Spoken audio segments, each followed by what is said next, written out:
Welcome to my channel Chemistry by PNSK.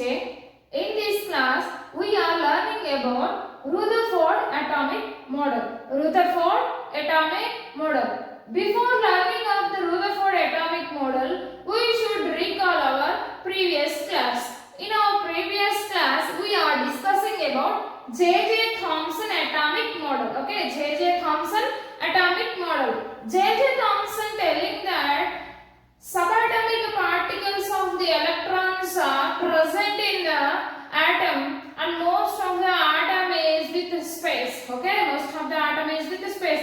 But he is failed to explain the arrangement of electrons in the atom. Okay, he just theoretically explained his theory, but he is not provided any experimental proof for this theory. Okay, that's why J.J. Thomson atomic model is considered as a theoretical theory. Okay, it is not the experimental theory. He is included the subatomic particles of electrons which are present inside the atom, but he is failed to explain about the topic of nucleus and about the topic of arrangement of subatomic particles in the nucleus. In the atom. Okay, and that J.J. Thomson theory also failed to explain nucleus of the atom. That main point is leading for the Rutherford atomic model. Why we should read about Rutherford atomic model?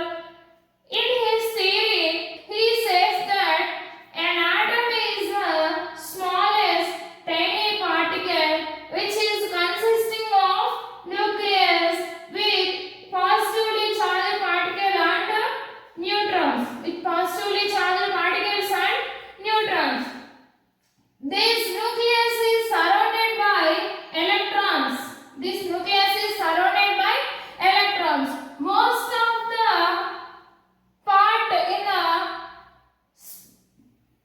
of the spacious part in the atom is empty. Okay, most of the space which is present in the atom is empty. Okay, these are the finding of the nucleus, revolving of the electrons in a circular manner, and space which is present in the atom, which are explained by the Rutherford very clearly by using gold-foil experimental explanation. Okay, gold-foil experimental explanation. Let us discuss about the gold-foil experimental explanation.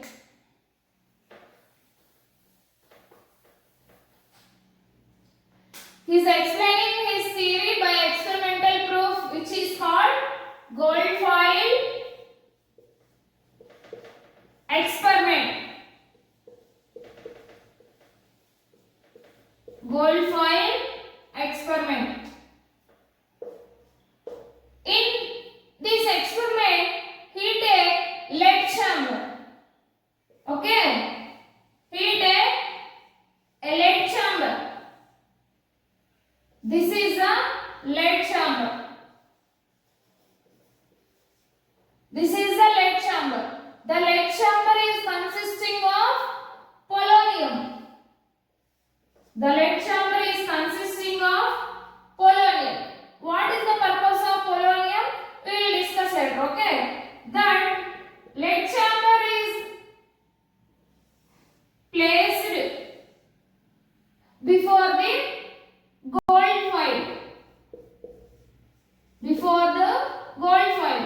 Why we use the gold foil? We will discuss here also. Okay. This is a gold foil.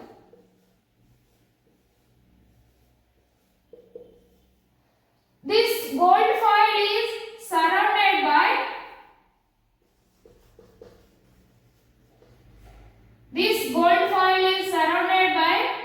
fluorescent screen.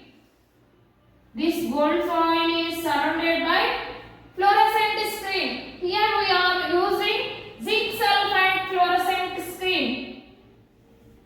Zinc sulfide fluorescent screen. Okay, zinc sulfide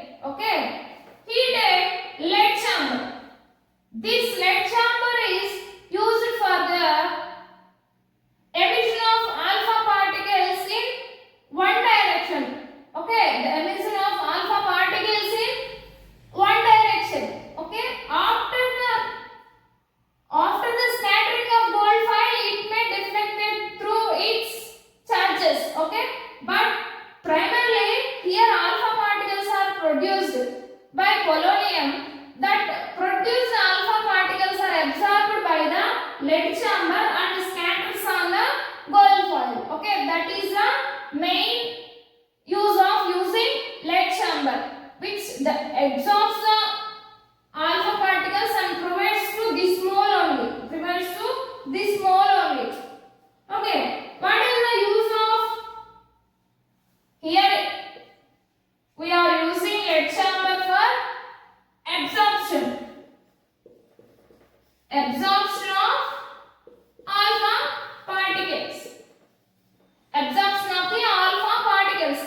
Who produce alpha particles here? Polonium. Polonium is producing the alpha particles. So here polonium acts as the source of alpha particles. These alpha particles are scattering on the gold foil. Okay. These alpha particles are scattering on the gold foil. Why we use the gold foil here? Gold foil is malleable.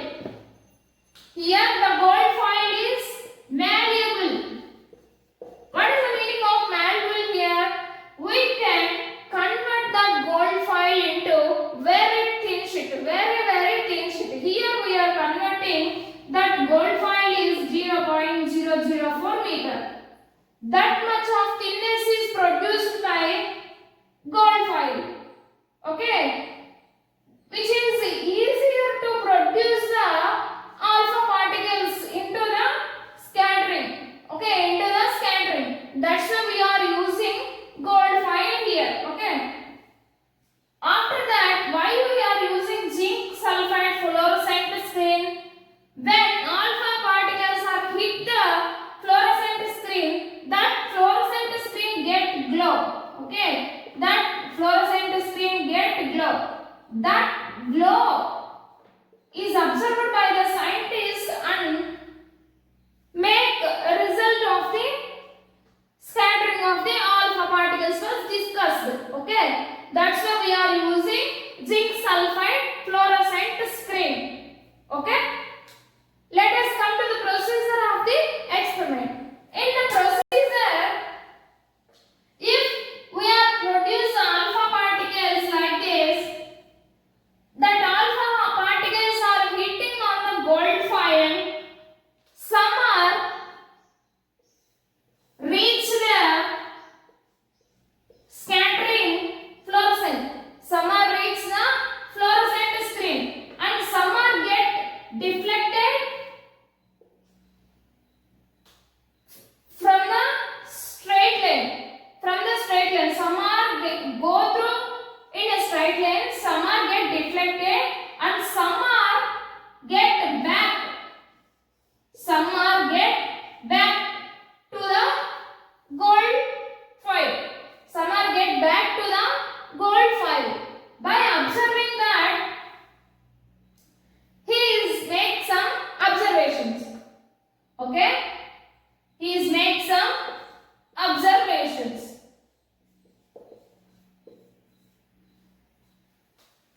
By scattering of the alpha particles on the gold foil, some are go through while scattering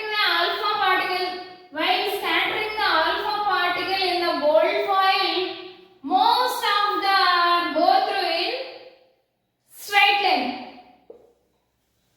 Most of alpha particles move in straight line. Okay, most are moving straight line. Some of them are get deflected. Some of alpha particles are get deflected by some angle. By some angle. Okay, some of them are deflected by some angle. Few of them are get back to the gold foil. He is observing third point is few of them are get back to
positively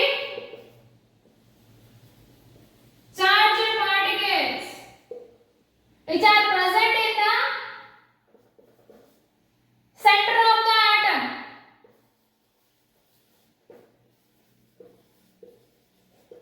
That center is called nucleus. Okay, that center is called or named as the nucleus. From third observation, the second observation is explained here. If some particles of the polonium is get deflected towards the fluorescent screen, with some angle. He is observed and concluded that these diffracted or deflected particles are nothing but the particles of the nucleus with positive charge. From third observation, he is concluded that the point is few are reflected back. Few are hitting the screen and reflected back to the gold foil. Okay, that reflected one is nothing but the smaller part of the nucleus, which is smaller. Okay, by these conclusions and observations, he made some postulates of his theory by using gold foil experiment. Okay, let us discuss about the postulates of this theory. Yet here, before going to discussion of the postulates, here we are discussing about positively charged particles. Alpha particles are double positive charged particles. Okay, double positive charge particle. That's why they are before discussion of the atomic models, we make one key point. What is that? Like charges are repelled to each other and unlike charges are attract together. Okay, here we are using that point. Alpha particles are doubly charged particles which are reflected. Okay, we are observed that the previous point also. That's why I am telling you guys, please recall all the previous classes also. Okay, because the chemistry is having continuous with interrelated with one topic to another topic. Okay, let us discuss about the postulates of the atomic model of Rutherford. By the conducting of experiment, observations and conclusions, he posed some postulates about Rutherford atomic model. Okay, let us discuss about them.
formed by the atom, those are considered as the drawbacks of the Rutherford atomic model.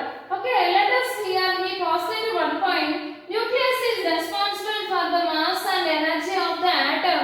Okay, based on that point, he is provided atomic number, mass number, and isotopes and isobars also he is discussed. Okay. In upcoming classes, we discussing about the drawbacks and mass number and also isotopes and isobars topics also we have to discuss in upcoming class. Okay. If you by understanding the Rutherford atomic model you are having any doubts, just ask me in the comment section. Okay. Thank you for the understanding of the class. Thank you.